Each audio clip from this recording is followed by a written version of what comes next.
후쿠시마 재해는 끝나지 않았다. 전세계의 양심 언론에 실린 후쿠시마의 실태, 지금 시작합니다. 일본이 기를 쓰고 감추는 후쿠시마 재해. 후쿠시마의 어제와 오늘은 도대체 무엇이 진실일까요? 2020년 도쿄올림픽, 도쿄에서 250km에 떨어진 후쿠시마는 올림픽을 치를 만큼 과연 안전한가? 영국 주재 일본 대사관 홈페이지 화면에 보면 굉장히 아름다운 지금 현재 후쿠시마의 모습이 담겨 있고요. 유명 여행 블로거가 만든 여러가지 웹페이지에는 후쿠시마를 다시 찾으세요. 후쿠시마에 다시 돌아오세요. 이런 주제의 아주 예쁜 브이로그가 웹상에 넘쳐나고 있는데요. 파리 언니가 유럽에 숨어있는 양심 언론 웹사이트 내용을 지금 공개합니다.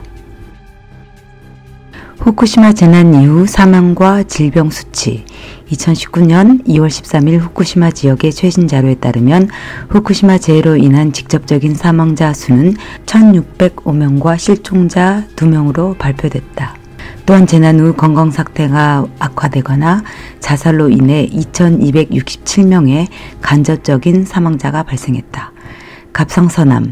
갑상선암을 앓은 84명의 어린이를 추적한 동일한 자료에 따르면 이 중 8명은 재발 후에 두 번째 수술을 받아야 했다. 이들의 나이는 사고 발생 당시 6세에서 15세 사이였다.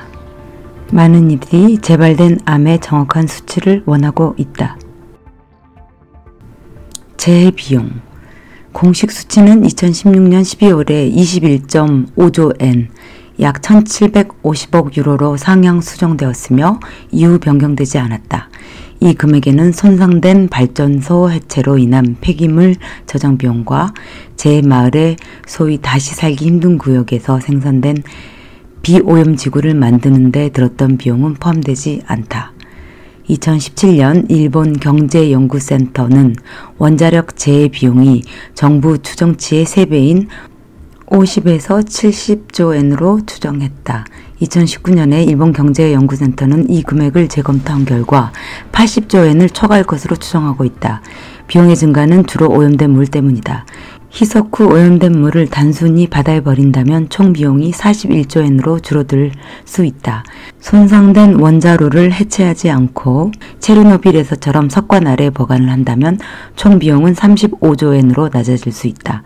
그러나 이 방법은 문제를 미래 세대로 이관하고 원자로 밑 땅으로 침투하여 지하수를 오염시키는 결과를 야기한다. 자, 도쿄에서 250km에 떨어진 후쿠시마는 올림픽을 치를 만큼 안전한 곳일까요? 자, 이 문제에 대해서 일본인 교토대 교수 히로아키 코이데가 2018년 8월에 모든 사람의 경종을 울리는 내용을 유럽 언론과 본인의 웹사이트에 발표를 했습니다. 2011년 3월 11일 일본 동북 지진으로 후쿠시마 태평양 연안 미야기현과 이와테현에서 큰 지진이 발생하여 후쿠시마 다이이치 원전에서 정전이 발생했다. 모든 과학자들이 알고 있듯이 원전이 전체적으로 고장이 나면 잠재적인 재앙으로 이루어질 수 있다. 후쿠시마에서는 3기의 원자로 냉각 시스템이 고장이 나서 핵 원자로에 핵이 녹았다. 많은 양의 방사성 원소가 땅과 물, 공기 등 자연에 고스란히 방출되었다. 후쿠시마 다이이치 원자력 발전소의 소유주인 도쿄전력은 원자로의 코어가 어디 있는지 알지 못한다. 그들은 냉각된 연료의 온도를 유지하기 위해 코어가 있을 가능성이 가장 높은 지역에 거대한 양의 물을 계속해서 버린다. 이렇게 지속적으로 급수를 하면서 하루 수백 톤의 물을 오염을 시키고, 또한 도쿄전력의 경영진은 오염된 물을 저장하고 가두기 위해 수천 개의 저장 탱크를 건설해야 한다. 오늘날 이 저장고에 남아있는 오염된 물의 총량은 100만 톤을 훨씬 초과한다. 자, 그럼 100만 톤의 물을 저장하지 못할 땐 어떻게 되는가? 미래의 오염수의 저장 공간이 부족하면 탭콘은 방사능에 오염된 물을 바다에 버릴 것을 고려하고 있다.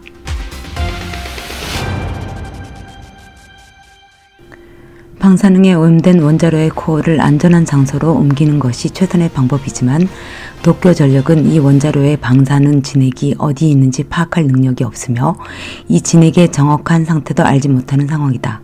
아무도 오염 현장에 접근할 수 없다. 이 현장에 접근할 경우에 파견된 인력은 매우 강력하고 치명적인 방사능 수준으로 노출된다. 정부와 도쿄전력은 몇 대의 로봇을 보내 상황 파악을 시도했다.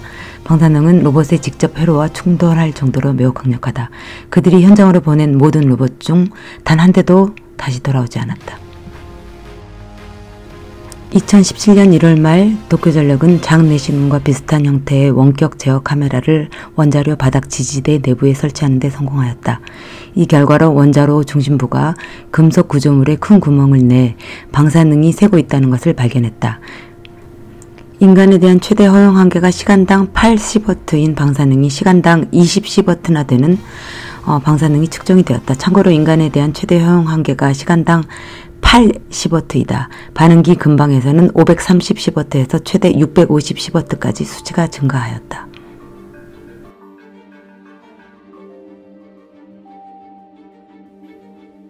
방사능 수치가 가장 높은 장소는 탱크를 지지하는 콘크리트 받침대 내부가 아니라 외벽이다. 사고 직후에 도쿄전력과 정부는 대부분의 핵이 원자로 내부에 녹아내렸다고 가정했다.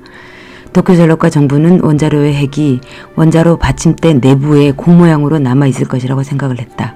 그러면 30년에서 40년 사이에 공 모양의 핵을 되찾아 다른 곳으로 이동을 하여 보관할 수 있기 때문에 후쿠시마 재해가 완전히 해결되었다고 발표할 수 있으리라고 생각을 했다. 그들의 가설과는 반대로 원자로 핵은 한 덩어리가 아니라 뿔뿔이 흩어져서 눈에 띄지 않으므로 상상한 시나리오와는 달리 핵을 다시 회수할 수 없게 되었다. 따라서 도쿄전력과 정부는 도로 지도를 변경해야만 한다. 나 자신은 체르노빌 재해 이후 소련 정부가 했던 것과 마찬가지로 재해로 영향을 받은 원자로가 체르노빌에서 설치한 석관을 설치를 해서 주변과 차단 봉인되어야 한다고 주장을 했지만 이 안도 최상의 해결책이 아니다. 체르노빌에서는 석관 덮개가 시간이 지남에 따라 악화되어 2016년 11월에 석관의 두 번째 덮개가 교체되었다. 두 번째 덮개의 수명은 100년으로 추산된다. 현재 어떤 결정적인 해결책이 발견될 수 있을지는 아무도 모른다. 살아있는 인류 중 누구도 체르노빌 사고의 끝을 볼 수 있는 기회를 갖지 못할 것이다. 후쿠시마는 체르노빌보다 더욱 심각한 상황이다. 핵을 봉인하더라도 방사능은 사라지지 않을 것이고 이 상황은 수백 년 동안 수시로 감시를 해야 한다. 2011년 재난 당일 일본 정부는 원자력 비상상태를 선포했다. 모든 주민들은 원자력 발전소에서 3km 반경에서 시작하여 10km 마지막으로 20km 순으로 대피를 했다. 대피 절차가 너무 빨라 사람들은 물건의 대부분을 남겨두고 필수품만 챙겨 대피를 하였다. 이타테는 후쿠시마 다이치 원자력 발전소에서 40km 떨어진 후쿠시마 현의 마을 중 하나인데 이 현의 주민들은 사고 발생 1개월 후에 마을의 극심한 오염에 대해 통보를 받고 이 마을을 떠나야 했다. 임시 대피소로 옮겨졌고 그 다음엔 이인의 작은 방에 있는 작은 집으로 옮겨졌다.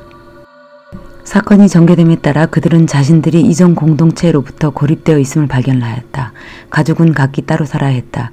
그들의 삶은 파괴되었고 사람들은 절망에 빠져 다시는 정상적인 삶에 돌아올 수 없게 되었다. 행복이란 무엇인가? 가족, 친구, 이웃, 연인과 함께 사는 단순한 삶이다. 그러나 후쿠시마에서는 모든 것을 잃어버렸고 행복이 끝났다. 절망한 나머지 자살하는 주민들이 있다. 방사능 낙지는 대피한 사람들 주변에 인접한 넓은 지역에도 영향을 미친다.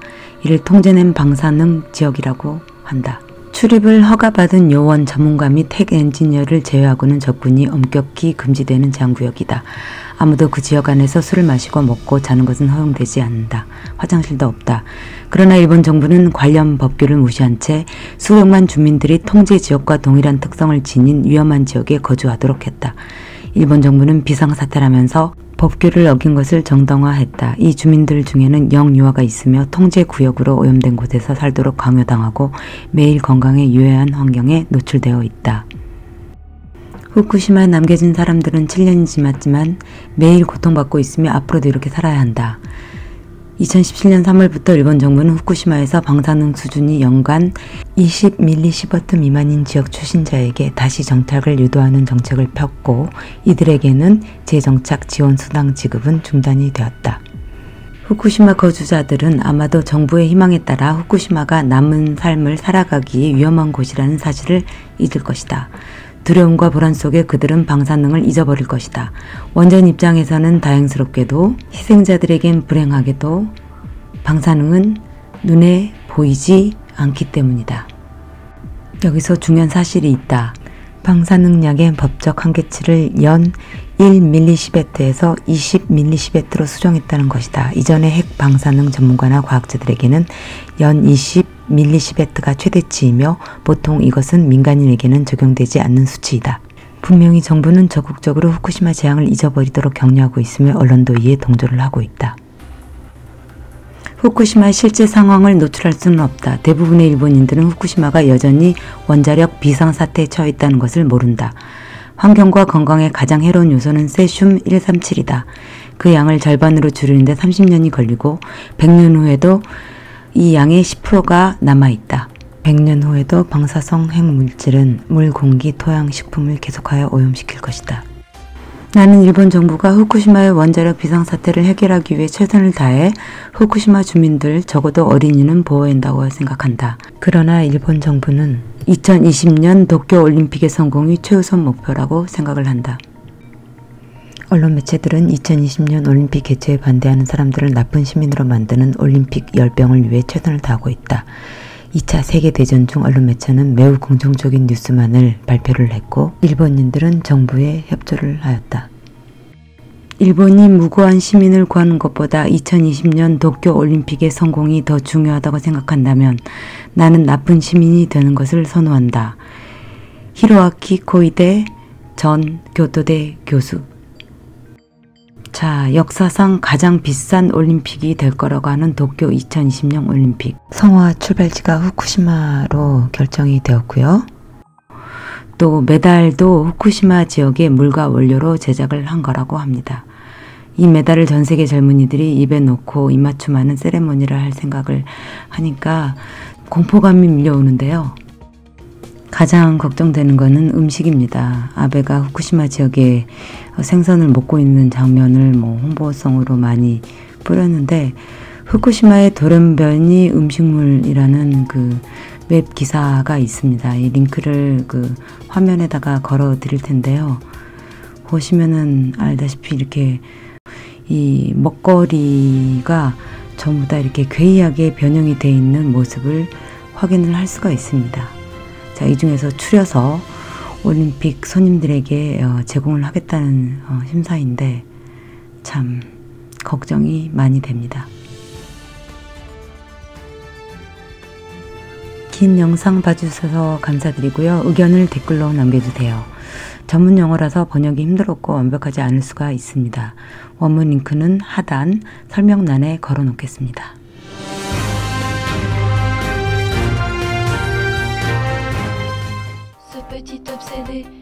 구독과 알람 설정, 좋아요 잊지 마세요.